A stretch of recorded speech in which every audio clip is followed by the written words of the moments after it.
While speculation left us wondering what was happening to Warren last week, it turned out a mistake as simple as fuel left him scrambling.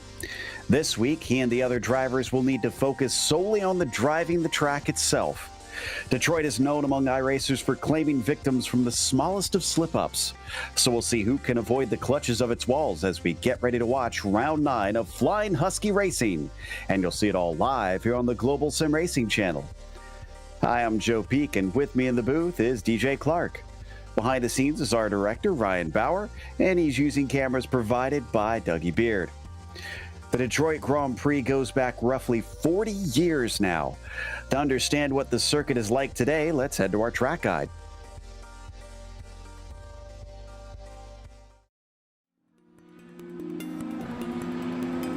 Welcome to the Belle Isle Street Circuit. Situated in a beautiful park on Belle Isle itself, it rests in the Detroit River, sandwiched between the Motor City and Canada.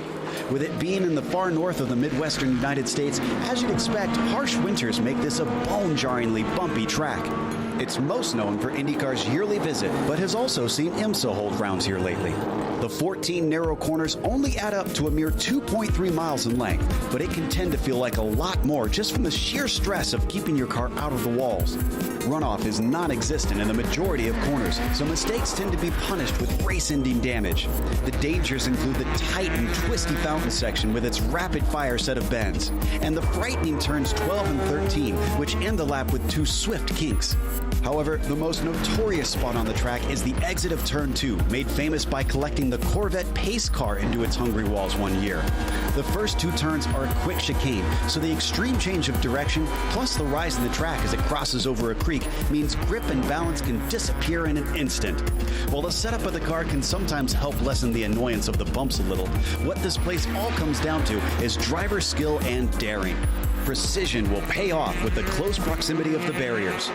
While it isn't a stroll in the park for drivers, fans get to enjoy the beauty of the scenery, all while watching some of the most thrilling racing an American street course has to offer.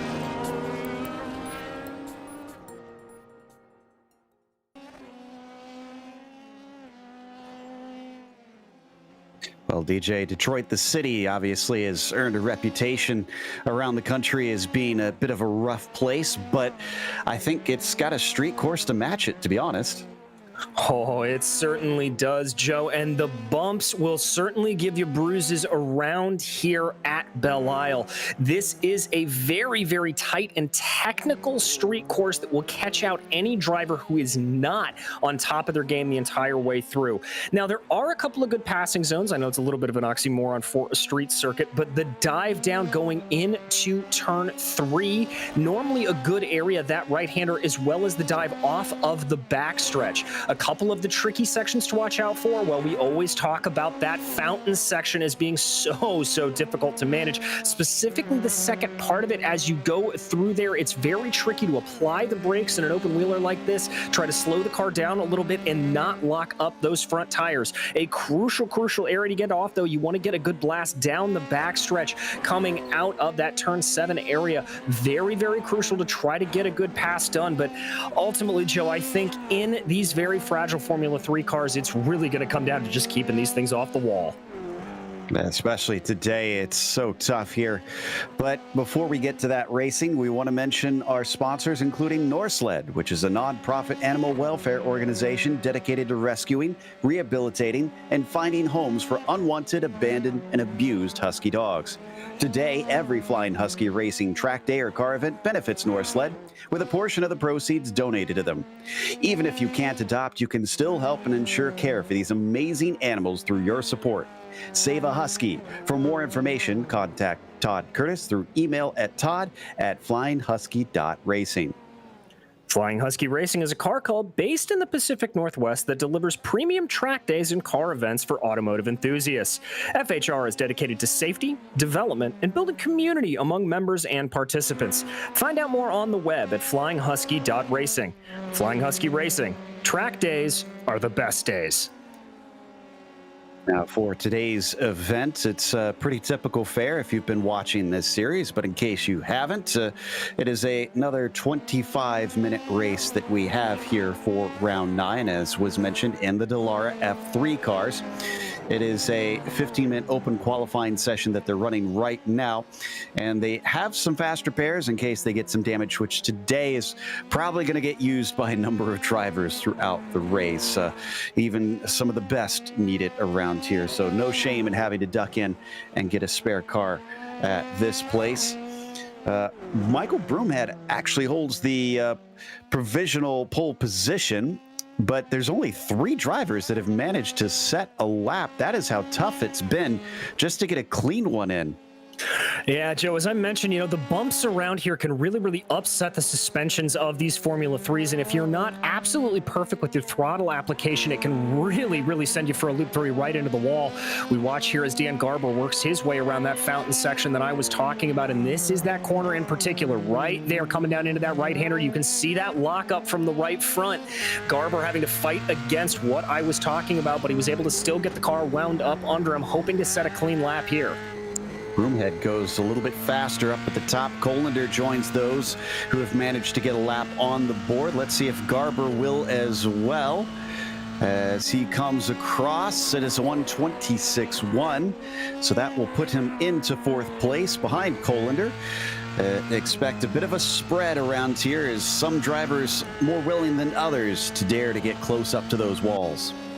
And that's really how you extract the maximum lap time. Is there we see James Doherty being able to set in a 25.8. That'll put him into 4th place. Here comes Todd Curtis through that final corner sequence there. Excuse me, that was coming out of the fountain section. So he's going to now make the run here down that twisting, curving way as he is going to try to get a clean lap in yet to set a time. Yeah, Todd heading up towards that very tricky fountain section. We're waiting on Hawks, Curtis, and Goulbourne to put a lap down now. We've got a spread of about 9 seconds from 1st to 6th among those who did get one in. Curtis coming to the final right-hander, leading out of there, looking to get onto the throttle. This onboard definitely gives you an idea of just how bumpy it is. I always thought this was one of the more treacherous places, these 2 corners right here. Yeah, they certainly can be very difficult. You really are able to take quite a bit of speed through those corners. As we see here, Curtis coming into the pits. You're able to take a lot of speed there, but there is just not a lot of room for error. Here we see Gene Hawks locking up a little bit, and that's going to cause a little bit of a kerfluffle there, as I believe that was the, I'm not sure who that was trying to get around him. That was Goulbourne, actually, who's still trying to get a clean lap. So hopefully this one will count for him, although it probably won't be fast with him being held up there briefly. Colander's coming around, and looks like he is heading into the braking for that fountain section himself, towing along the likes of Michael Broomhead behind him. And I think we just had someone else set a time. That, I believe, was Goulbourne, actually. So the 1:27 actually puts himself into 3rd. Not a bad lap for him. Not a bad lap indeed. We continue to watch here Colander and Broomhead as they make their way around the circuit. Looks like Broomhead's backing off ever so slightly, maybe trying to wind up for a hot lap here. Let's see what Colander can do in that silver number 7. Pilots his way out of these flat-out corners, crosses the timing and scoring line, able to set a 25.17. That, if it sticks, will be a good time for him, I think. I think that may have been an out lap because it looks like it didn't count for him. And up next is going to be Garber to the line. We're on board with Hawks as he comes down through the number 3, still looking for his first one. Big lock up there into the first part of that fountain section. That's not going to help his overall lap time at all. Let's see how he handles the back part. A little bit of lock up there on the front. Not doing the best job of getting that car around the track here. So we look at Todd Curtis now, also coming into turn 7, also one of the narrowest parts of the track, leaving plenty of space to the outside, giving himself the wiggle room he needs, and he's going to need it because he loses control coming into 11. So easy to do there, but now we're going to jump over to Harlan Goulbourne here, making his way on that first long straightaway. That's that primary overtaking zone that we talked about. Let's see how he's able to handle this. Ooh, big chunk of the curb there. A little bit lucky to keep it off the wall. Indeed, Harlan Goldborn a little bit more daring with the walls and gets it right up to the edge coming out of 6 where you need the throttle down for this backstretch. Broomhead goes a little bit faster. He's pulled a massive gap over everybody else, 2.2 seconds to the nearest driver. Well, Joe, I mean, that's what can happen here at Detroit. It's all about confidence and just knowing the fine line that you can drive around here. And if you've got the guts to do it, you can get those massive advantages that, like we're seeing Michael Broomhead do. Goldborn doing a very good job getting through the fountain section there. That was a very, very good run for him. I think this may be a bit of a hot lap. Again, he's got a lot to make up to try and close in on the 00. Little correction. Nice catch there for him. As he comes down to cross the line, he's been beat to second place by Doherty, and he is going to go faster, but he's not going to get back into second. Doherty is now the one up into P2 with a 23.9. Yeah, it's a very good run from him. We're going to ride on board with the Floridian here as he makes his way through this middle sector of the lap. This is that corner you talked about, Joe. You've got to get it absolutely right. Missed the apex there a little bit coming onto the backstretch. That's a very easy thing to do when you're trying to carry that much speed. Watching to see if anybody else is close to getting a lap. Poor Todd Curtis, for some reason, up against the wall, so he's lacking time to try and get a time in. He's the last one at this point, now that Hawks has put one down. Doherty through the fountain section. Broomhead not able to go faster that time by, as James has just a couple more corners to go. Really, only 2 braking events left on this lap, as the final corner is a fast blast through. Look at him slide it through both of those right-handers, and now he gets his foot down. He's got to improve on 1.7 seconds if he hopes to take the pole away, and it's not going to be faster. No, it's not. I got to say, that little slide through those final couple of corners definitely caught him out there. Going to jump back to Todd Curtis here, see if he's able to get a clean lap down, taking a big chunk of curb. That's going to hurt his time a little bit. Here again, learns his lesson, stays off the curb, maybe scrubbed off a little bit more speed than he would have liked, but still able to keep the car on the gray stuff here at Detroit. That is one of the other interesting things about this. This isn't your traditional asphalt. It's more of a concrete mix around here, and that causes absolute havoc when you're over here on a full race distance. Yeah, the variant grips that the drivers experience. I think he's on an outlap right now, so this one probably not going to be quick. Colander just came across. Looks like he didn't set a time. So who are we waiting on at this stage? Looks like Goldborn didn't set one. Michael Broomhead coming across, and he goes quicker once again. 21.8 for the 00. Puts him now a full 2 seconds ahead of Doherty. That is an absolute stamp of domination on the field. We're going to continue to watch Todd Curtis here as he's winding it on out, coming on to the start-finish little straightaway here. I think this is an outlap for him. That's a 150. That's probably not going to count, so he's really only got 1 lap to try to get this right.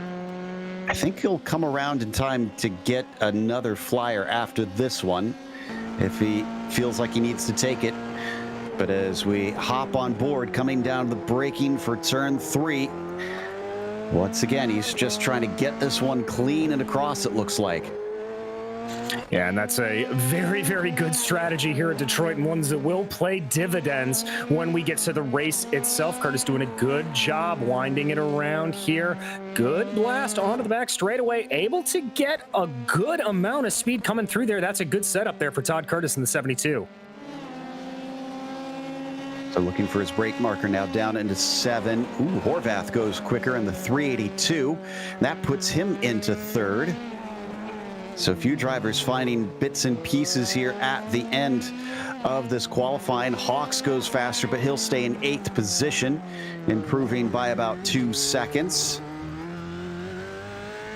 Broomhead already coming around to start another one himself. And then we've got Curtis, who we've been riding on board with, who's close to finishing this lap. Is this finally going to be it for him? Broomhead did not go faster. Curtis looked like it's been clean from what we've been following around the lap. He crosses the line. It is a 1:27.7, which will put him appropriately in 7th place. Well, there you go, Joe. Now we're just waiting for these final drivers to finish up their lap here. Looks like Nick Horvath is going to be the first across the line. Only about 5 seconds to go here in qualifying, so they'll be able to finish their hot lap for all drivers who are out right now. Now let's take a look at the 382 as the checkered flag comes out. And Horvath managed to put himself into third last time. Does he have anything left in it? Comes around the last 2 corners. Looks like he's pushing it. As he comes down to the line, it's going to be tight, but I think it's going to be an improvement. A 23.7, 2/10 faster. And that doesn't, unfortunately, get him ahead of Doherty. Yeah, that's not going to help him. And for fans of Gene Hawks out there, I can say that he has had an incident coming out of the fountain section, as has Hans Salnave now. So now we're just waiting on Todd Curtis. Looks like he's going to be the next one to cross the line in that 72. Yep, so Todd Curtis down into the last 2 real corners on the track. I think there was a little bit of debris there still on the outside from that incident. Sal Nave, so he had to take a bit of a weird line through there. Can he go quicker than that 27.7? Yes, a 26.9. Does that give him a spot? It looks like, unfortunately, no, but he did get a little bit there at the end. And that is the last of our qualifiers here today. So our grid is now set for the track. It is Michael Broomhead who puts it on the top spot with James Doherty in second position. Then you've got Nick Horvath starting in third with Harlan Goulbourne in fourth and Nick Colander rounding out your first half of the field. Dan Garber's going to be starting on the outside of row 3 in sixth, and behind him it'll be Todd Curtis and Hans Salnave in that fourth row. And then bringing up the back of the field, it will be Gene Hawks in ninth. We've already seen multiple drivers have issues in practice and qualifying here today, DJ, as we take a glance at the temperatures up at the top. I almost wonder if giving some space to the drivers ahead might be wise out here today, just so you don't get caught up in someone else's incident. No, I think that is the exact strategy you're going to want to take here, Joe. You do not want to run the risk of getting into anybody. You can get a big pile up. I think for sure guys like Broomhead, Horvath, and Doherty are going to know that. They're going to try to push ahead as quick as they can, but watch out, because we could see a big kerfluffle coming into turn 1. Yeah, the mind goes back to even IndyCar finding itself collecting multiple drivers in turns 1 and 2, and even into turn 3 with that heavy braking, everybody ambitious to try to make a move. You can see them all now lined up on the grid, so this Porsche pace car should be leading them off as there it starts to roll away. Broomhead seems to have the measure of folks today. Can he actually take that into race pace, keep it out of the walls, and claim another victory like he did in Indianapolis? It's a very short pace lap around here as they start just before turn 12. So the pace car is already in. Broomhead has control, and he's away immediately. Green flag is out for round 9 of Flying Husky Racing. It's a good start for Horvath, trying to challenge down into turn 1 past Doherty. He's going to be able to get it. He is indeed a good run there. Look at him go. But Michael Broomhead really starting to extend the whole field, able to keep everything nice and clean through that first 2 corners. Let's see how they handle the heavy braking zone of turn 3. A few drivers poking their nose in. One of them, Goulbourne, tried to overtake Colander, but didn't quite make it stick. Otherwise, all clean through turn 3. Now they get into some of the more technical portions as they approach the backstretch. And it looks like everybody's still holding relatively station here. Everybody through clean. A little bit of a wiggle back in the back there from Goulbourne. Looks like we may have a little bit of a pass. This is Goulbourne on Colander. He's going to dive to what will be the inside going into the fountain section. No defense there from Colander. Goulbourne not brave enough on the brakes, and Nick holds on to that 4th position. Does indeed. I gotta say, Goulbourne could have had that corner if he wants it, but you can carry a lot of good momentum around the outside there if you're not careful. Whoa, big couple of lockups there. Goulbourne very good to keep that car pointed the right way. Almost lost the rear end. That was Doherty, too, who is very wide into 11, so he's been caught up by the number 7 as we hop on board with Colander looking up at the orange and blue machine. Not expecting a pass here into the first corner. Always tough to try and get that one done there, but maybe he could set him up for 3 if he can get the run. Doesn't quite look like he's close enough. Whoa, and a big smack in the back there. I believe that was Dan Garber finding the wall. It was indeed, with a lot of damage. He's going to take a tow. I didn't think that car was going to be able to try and drive itself back to the pits. Well, this means that now our closest fight is here between Goulbourne and Colander once again as we hop on board with Harland, the 127 giving chase here on lap 2.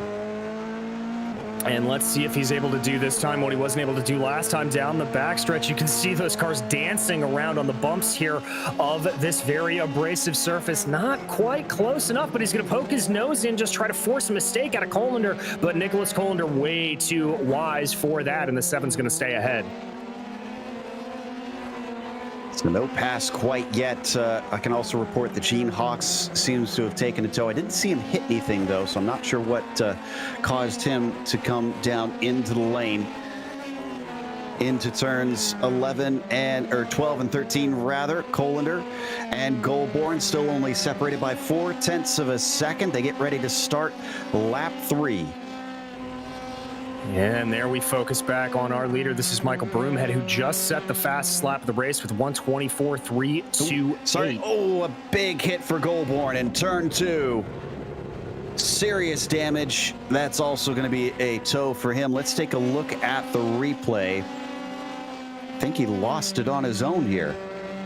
Yeah, it doesn't look like he's trying to make a move here. Gets down into the braking zone. Oh, just gets too much up on that curbing, catches a little bit of the grass. And once that happened, that Formula 3 machine is just all the way around and right into the wall. Well, we mentioned it before, and it's already coming true here, DJ, that if you keep the car clean and pointed forward, I think you're going to get a good result today. I think that's right. That's what we're seeing. These guys just being able to move their way forward by doing just that. Riding on board here with Nick Horvath, gap of about 2.7 seconds up the road to Michael Broomhead. So definitely got some move to make up, but Broomhead setting a blistering pace here early. Now, speaking of drivers who are trying to keep it clean, Curtis and Salnave have both moved up multiple positions. Todd up to 5th and Salnave up to 6th. So those are two that are certainly, they've learned their lesson from the practice and qualifying. There's Hans on screen right now. He's a bit far back, unfortunately, from those ahead of him. He's got about 8 seconds up to Curtis. But again, I think he's probably aware that it's better for him to try and back it off rather than try and push and throw the car away. Yeah, exactly. Slow and steady is very much going to win the race here, as we are already about 5 minutes down, and we've had 3 drivers already out of this field having to come into the pits. Focusing here on that battle for P2 between Nick Horvath and James Doherty. Doherty trying to reel in the Canadian driver ahead of him and doing a pretty decent job. Gap's only about 2.4 seconds. I can tell you that one of those drivers did get back out already. Actually, 2 of them. Garber's back on, and so is Hawks, having taken their tow and grabbed the spare car. Doherty started this one in 2nd, lost his position, and Horvath has kind of scampered away. James unable to close that down, as now we look at our leader Broomhead, a full 2.7 seconds ahead of Nick Horvath. We've hopped on board with the Canadian. 3 seconds back make that now. He is trying to push this one to give himself as comfy of a margin as possible. And I've got to say that's a pretty good strategy there from Broomhead. Just try to push a little bit at the beginning, and then once the tires start to wear off near the end of this race, just lean it back off a little bit with another fastest lap, a 23.5 from the 00. That's not that far off of Nick Horvath's fastest lap, though, at 23.6, so only a 10th apart. So even though he does look quick here at the start, I think Nick is keeping him at least somewhat honest as we check in on James Doherty. Also, just losing 10th after 10th to Horvath. So our top 3 have been spreading apart since the drop of the green. That doesn't mean that we couldn't see them come back together with a little bit of a mistake. We've seen plenty of drivers both here in the sim and in real life have to take to the escape roads. Yeah, very much so. Many drivers having to do so, and the names of drivers that have crashed out here at Belle Isle are as spectacular as the views you see around here themselves. So not out of the realm of possibility that we could be in for a very cruel surprise coming up. But keeping focusing here on our leader, Michael Broomhead, just absolutely the picture of perfection working his way around the fountain. Let's see if he sets another quickest lap here, if he's continuing to find where he's comfortable and chipping away at his potential speed. He crosses the line, and yes, it is another 2/10 down for him to a 23.3. Horvath does not go faster, a 23.7 for him that time. You know, Joe, I'm not entirely surprised by that. I saw Horvath looking a little bit scruffy at points during the lap, specifically in the sector we're about to come back up on right now. Ran a little bit wide, kicking up a little bit dirt. I think he may be trying to overdrive the car ever so slightly in an effort to try to catch Broomhead. He wants that win. Oh, and he's a little off the apex there through 5. Thankfully held it together onto the back stretch, and it's up to 3.5 seconds between himself and Michael. Yeah, it is. Just try as he might, not able to do anything. And we follow back here on the third place car of James Doherty, the Floridian driver. He is also losing a boatload of time to Horvath in front of him. That gap up to about 3.4 seconds. So not really able to close in. These top 3 just separating by inches and inches over the course of every lap. I was checking in on some of our back markers who had to get a tow. And Dan Garber's not giving up on this one. He's trying to chase down Salnave. The unfortunate news for him, is he almost gets into the back of Curtis there. That wasn't for position. That's trying to get his lap back. Garber's got about 1:12 to catch up to Hans, but based on their difference in pace, I don't think it's impossible.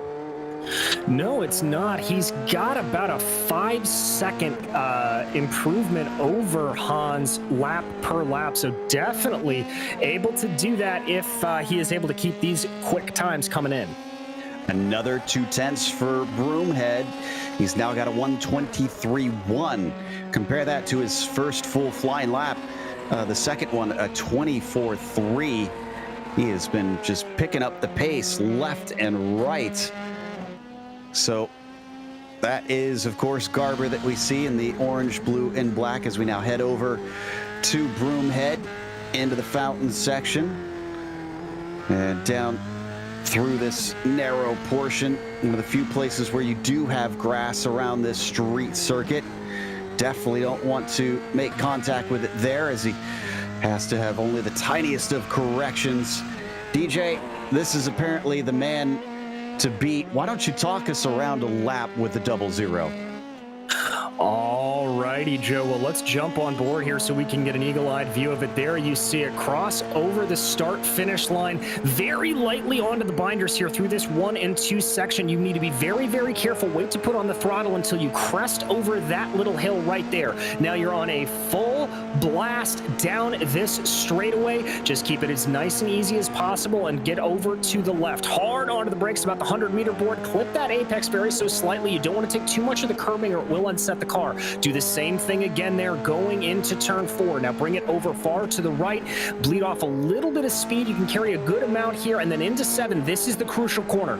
Wide out there. Try to get as close as you can and then let the car run wide to carry speed onto the back stretch. Let it continue on here. Now this is a very curving back straightaway and you want to stick over to the right as much as possible. That's where the grip is. Now get it back over to the left. 100-meter board, hard on the brakes. Get that apex just right. And now we're into the fountain section. Little bit of brush braking here through the left-hander and then back. This is the trickiest part. Let the car naturally slow down. Foot off the throttle and apply the brakes only when you're fully straight. Get it onto the apex and put the throttle back down. Blast down the tree-lined run here and just past the 100-meter board. Get a little bit onto the brakes. Get onto that apex. Avoid the curbs there and do the same thing again there. If you're good enough, you can just get by with a little bit of a feather on that last corner. And now bring the car back straight again and wind it back up. And Joe, that is a lap around here at Belle Isle. Whew, it sounds frantic. I can't imagine inside the cockpit as this thing bounces over the first 2 corners incredibly heavily over those little crests and inaccuracies in the pavement as he's going to go by Gene Hawks, who brakes and lets him lap him one more time. Thankfully, no incident there between the two of them. Oh, and Todd Curtis have a problem. I think he did. He had a little bit of a spin there coming out onto one of the straightaways here. We're going to take a look back at it. This was a self-spin. This is coming out of the fountain section, so watch it. I think Todd just got on the gas a little bit too early. That caused those rear tires to heat up and spin and send him right around, and he also caught a little bit of the curb just for good measure, but able to catch it and no damage to that car. Thankfully for Garber, he was not in the line of fire when that car spun. As we take a look at Doherty as well, still in third place, but he's, well, he was up to 3.5 seconds. Must have been a problem for Horvath. You know what? I think he was trying to lap Hawks, and that slowed him up a little bit. So Doherty gained some time on Nick just through the dint of traffic being unfortunately difficult here. Yeah, and that'll catch you out sometimes. It's obviously not a big field, but it can certainly bite you if you are not careful. There is Doherty, though, that gap holding at about 3.6 seconds. So already when we checked back on it, Horvath's starting to extend a little bit more.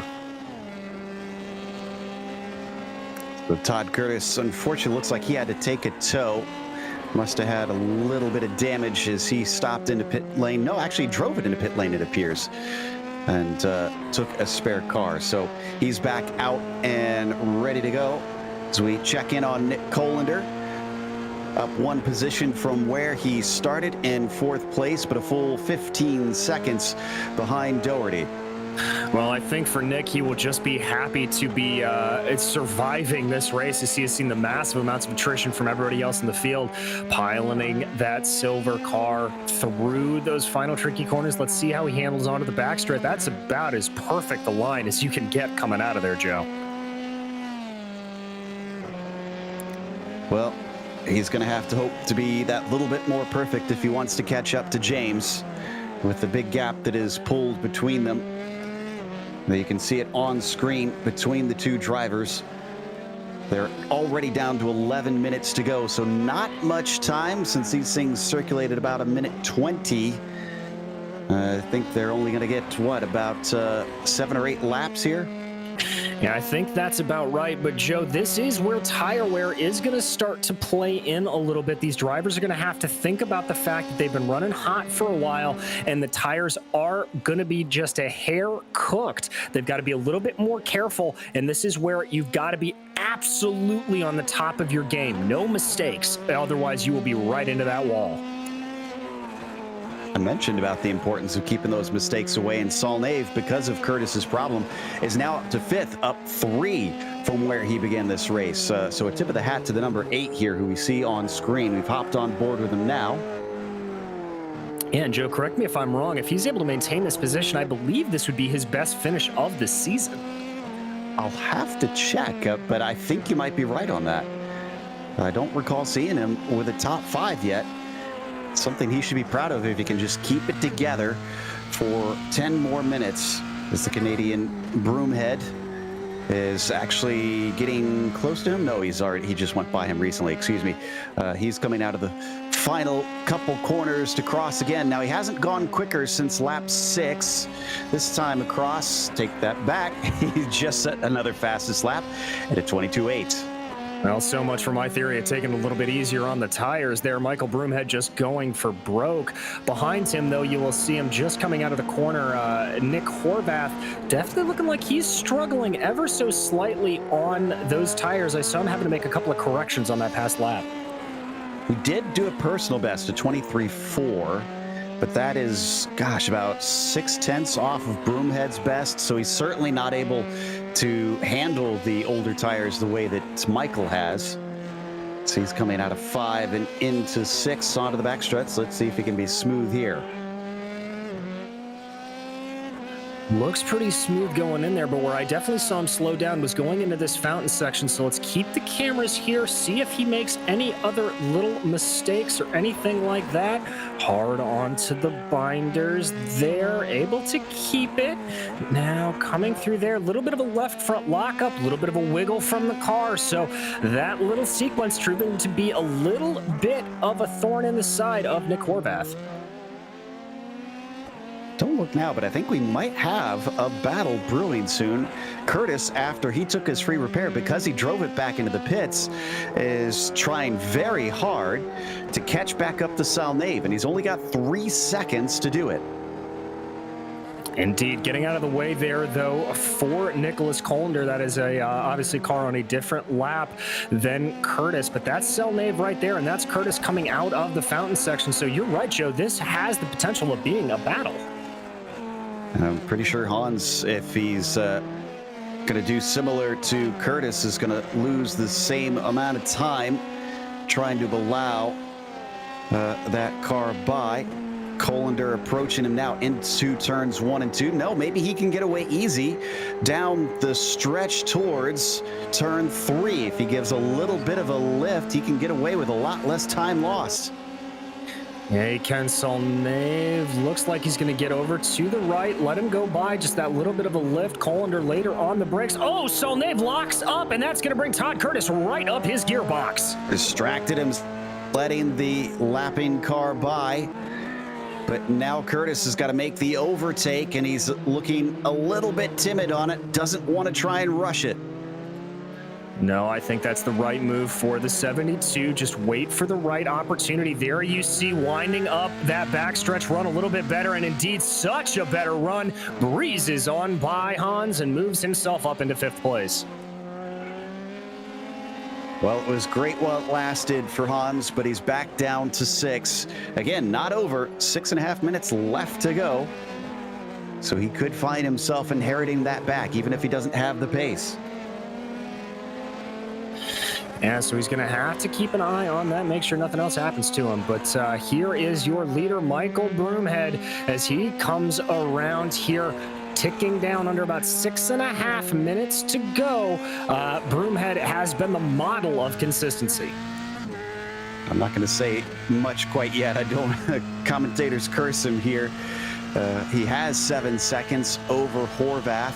Still hasn't beat that personal best of 22.8. Broomhead still circulating, though. He doesn't really need the fastest lap. There's nothing but a bit of an ego boost in it. We have, excuse me, we have 8 drivers still running right now. Only Goulbourne has DNF'd so far today, and he left early on. Yeah, he did. I think some internet connection issues coming out to bite him. And here we are going to focus on our 2nd place driver, Nick Horvath. Ooh, those rear tires looking a little bit squirrely there, Joe. Got to be careful how hard he pushes it, as Horvath takes it down into the first corner. Brave enough to just brush those curbs. And then off of 2, keeping it away from the wall. Horvath just set the fastest lap. A 22.7. He was on it. Yeah, absolutely flying there, really pushing that car. And as you said, it's really for bragging rights at this point. Doesn't really have a chance to be able to catch Broomhead unless Broomhead makes an error, but Horvath just wanting to prove his mettle.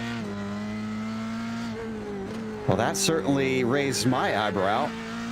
I wonder if he can repeat that and get similar pace out of it. And will Broomhead try and respond to keep Horvath at bay so that he doesn't accidentally rock up behind him and snatch that win? They're coming around to complete the lap soon here, so we'll get an idea of if Broomhead is going to react. All right, well, that is a little bit of lap traffic there in front of Horvath, so that's certainly going to slow him down, but that is Hawks getting out of the way, so not too much of a slowdown for him. But let's keep an eye on those timing boards, see if Michael Broomhead wants to fight for a fast lap here. 23.7, that's about a second off of his quickest. Horvath, a 22.6, or no, 23.6, excuse me. So he actually was comparable in pace, but a 10th quicker. Well, all right, he's doing what he needs to do to just try to do whatever he can, but I gotta say here, Joe, at this point, unless Broomhead finds the wall, he has got this thing in the bag.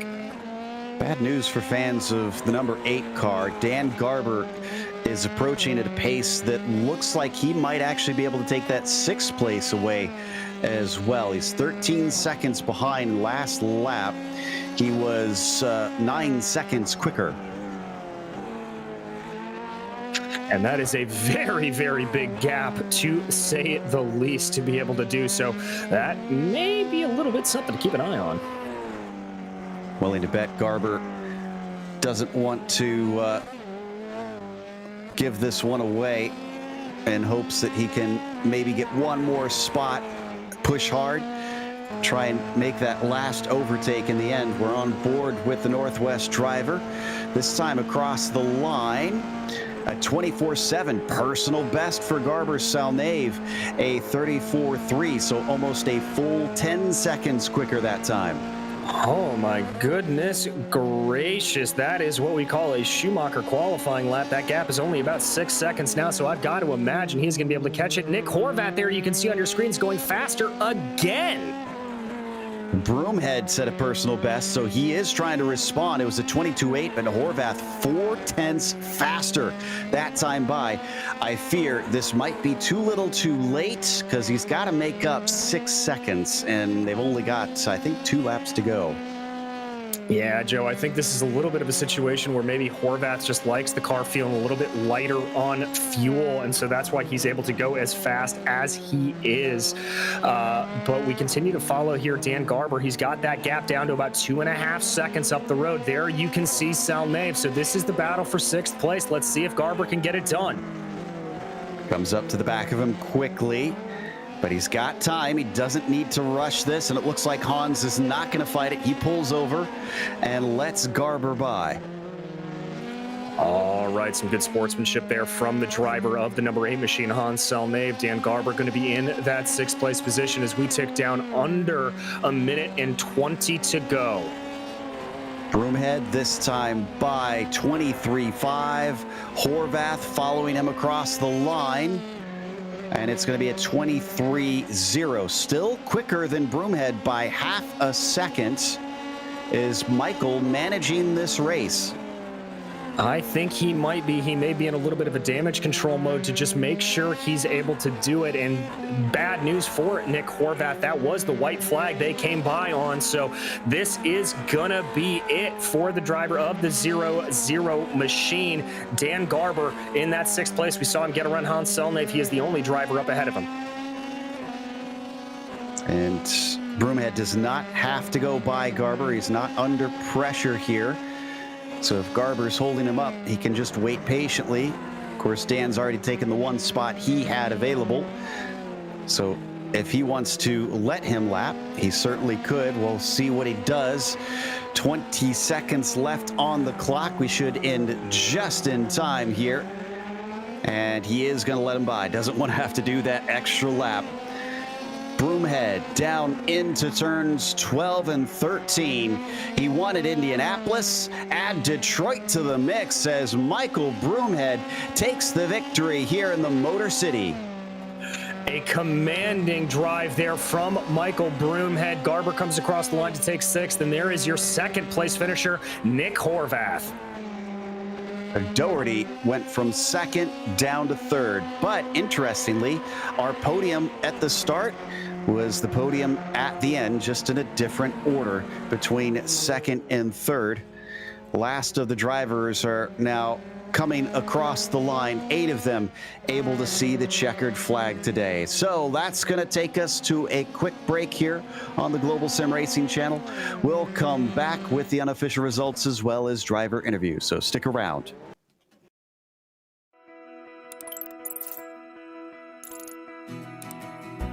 iRacing is a sim racing game that combines a true-to-life racing experience with an online community of virtual racers from all around the globe. iRacing offers a multitude of officially licensed cars and tracks, laser scanned with millimeter accuracy. Their car models and mechanical systems are based on real-world physics, engineered in cooperation with manufacturers and race teams. Their skill license system ranges from rookie to pro, ensuring members are always pitted against those with similar skill sets. Members are able to sign up for a weekly race series, compete in time trials, host a private race with friends, and participate in racing leagues created and run by the community. With over 170,000 members, iRacing works in partnership with renowned motorsports organizations like NASCAR to deliver virtual races based on the real-life NASCAR Cup Series, as well as many other series on the NASCAR ladder. iRacing also features team racing, providing a variety of options for members to create and manage their own teams. Race with friends or real-world teammates in full-length endurance events like the 24 Hours of Daytona, Spa 24, or the Bathurst 12-Hour. Additional partners include IMSA, World of Outlaws, Supercars, and IndyCar, allowing members to race in their very own Indianapolis 500, Bathurst 1000, Chili Bowl, and many more iconic events. This is iRacing, delivering the most authentic racing experience short of getting into a real race car. Sign up today at iRacing.com.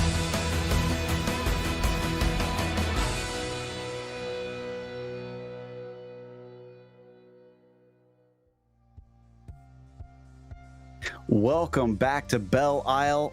Detroit's Grand Prix for Flying Husky Racing saw Michael Broomhead take the victory here today. It was ahead of a charging Nick Horvath, who picked up the pace and even took the fastest lap, but it wasn't enough to win it. James Doherty was in third, last driver on the lead lap, interestingly, as Todd Curtis was the one who finished fourth.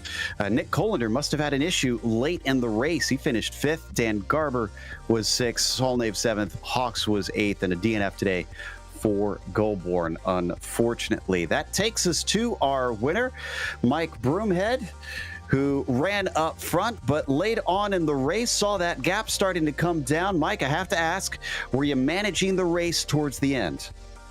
You know what, Joe? It was kind of a balance between the two. I knew I had a bit more pace, but I didn't know if I would mess up and hit the wall, and obviously that's important around here. So Nick was pushing me a little harder than I wanted, but I knew I had enough gap with the time remaining, so I was moderately comfortable, but not too much. So, yeah, that's kind of what we suspected, just making sure you see the finish. Is that your mentality from the very start? Did you kind of know, like, you wanted to just keep the car whole, not worry about speed as much? Yeah, like from the qualifying, I knew I had some pace. The track was feeling good today. Harland actually made the setup for this one, and it felt brilliant. So I just wanted to get out front. You know, a few last races I made mistakes early on, so I just wanted to get out front, keep it clean. Luckily, I got a bit of a gap and managed it from there. Well, since you showed up, you certainly made a splash. That's 2 victories now here between Indy and Detroit. Do you fancy maybe home track Canada, Mosport, giving you a third victory? Hope so. I mean, I've driven the real life one quite a lot of times, so hopefully it can come in. But a lot of these guys have, driven there and are fast there as well. So it might be a completely different game with a bit more drafting. So we're hoping, but we'll see how it goes. All right, we'll cross our fingers for it. Congratulations on another win. Thank you so much.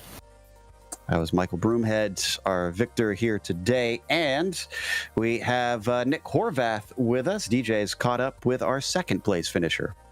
Well, Nick, I say anytime you keep it off the walls here at Belle Isle, you should count that as a victory in and of itself. And certainly near the race, it looked like you had the pace to match Michael, closing him down there with some fastest laps.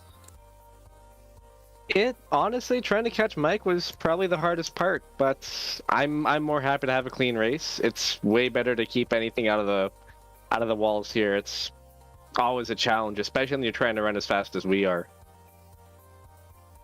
I'm sure. So was that sort of your mentality coming into a race like this? Was it mainly more about just incident mitigation, or were you really trying to push their points? Detroit's mostly about incident mitigation. The track just has no room for error, so especially once you start to catch the lap traffic, if they don't know what you're going to do, then there's always a chance that I could have just sunk back enough to let them let them make their mistakes and just capitalize off of that. That was kind of my plan going into it. About halfway through, that just became get the fastest lap and just start setting good pace, make him sweat a bit, and maybe he'll make a mistake. Gotcha, my friend. Well, we just heard Mike talking about how much he loves the home track of most sports. I know you are Canadian as well, so how do you feel about that tricky little circuit we're headed to next? Mostport is one of my favorite tracks. It's one of the only tracks I've actually been to in real life, so I have a little bit of experience there. The GP layout's always fun. It's just it's challenging enough with the elevation change. I feel like it's going to be a good race. Well, I for sure am hoping it's going to be one as well. Nick, I would say well deserved second here. Anybody you'd like to thank for this podium? Well, big thank you to everyone back at Britannia. They're always a lot of fun to race with. Really supportive. Glad to be here, and big thank you to my sponsor, Vitiated Mob, for watching this far in. Well, there you go. That was your second place finisher, Nick Horvath. And now Joe Peak has caught up with your third place finisher today, James Doherty. Yeah, James, you qualified second, but in the very first corner, you saw Nick manage to overtake you, and then you never gathered him back up for a pass. Were you content back in that third position, or were you upset that you lost it at the start? I wasn't upset at all. I fell asleep at the light, to be honest with you. I saw Nick just go right by me. But as soon as I started reeling him in, got caught up in some traffic, and at that point, I just wanted to finish third, and I was totally happy with that. And on top of that, you were the last car on the lead lap. A podium here has to be worth something, especially considering the difficulty level of this track. Do you feel pretty proud of that result? Heck yeah. I love this track. This track is awesome. It's one of my favorites to drive. Did you do anything special with the setup to help with the bumps? They're kind of notorious here. No, not really. I actually made a lot of changes to my sim rig to make it more comfortable with force feedback and all, and that worked out really well. Something I hadn't really thought of before, trying to make sure that it doesn't tear your wrists off. A third place, is there anybody you want to thank for helping make this one happen? Yeah, I'd like to thank Mike and the rest of the team at Britannia iSports, and I'd also like to thank my wonderful fiance, Amy, for being so supportive of me in this hobby. Well, big thanks to you as well for coming and giving us a good show. That was James Doherty, who rounded out the podium and also rounds out our interviews for this evening. So, of course, we want to give a big thank you to the sponsors before we take off, including NORSLED, Save a Husky. For more information, contact Todd Curtis through email at todd@flyinghusky.racing, as well as Flying Husky Racing. Find out more on the web at flyinghusky.racing, where track days are the best days. And thanks to the companies that provide the software and hardware for our broadcasts listed here on your screen. And additional thanks to June Lalonde, who provides our wonderful music. See the screen for her Bandcamp if you want to check out more. Thanks to the team today, DJ Ryan and Dougie. If you'd like to find out more about GSRC, including upcoming races, you can find it at globalsimracingchannel.com. Also, check out our social media. We've got the outlets listed at the bottom of the screen. And if you'd like to support the channel, check out our merchandise store at simracingmerch.com/GSRC. Keep a link in the description below. Don't forget to subscribe to our YouTube channel so you don't miss a moment, because in a week's time, we're off to Mostport. That'll be Tuesday, June 15th at 11:30 p.m. Eastern. We also have upcoming races for other series listed on the screen, so check those out and mark them down on your calendar. Until next time, race clean, race hard. We'll see you on the track.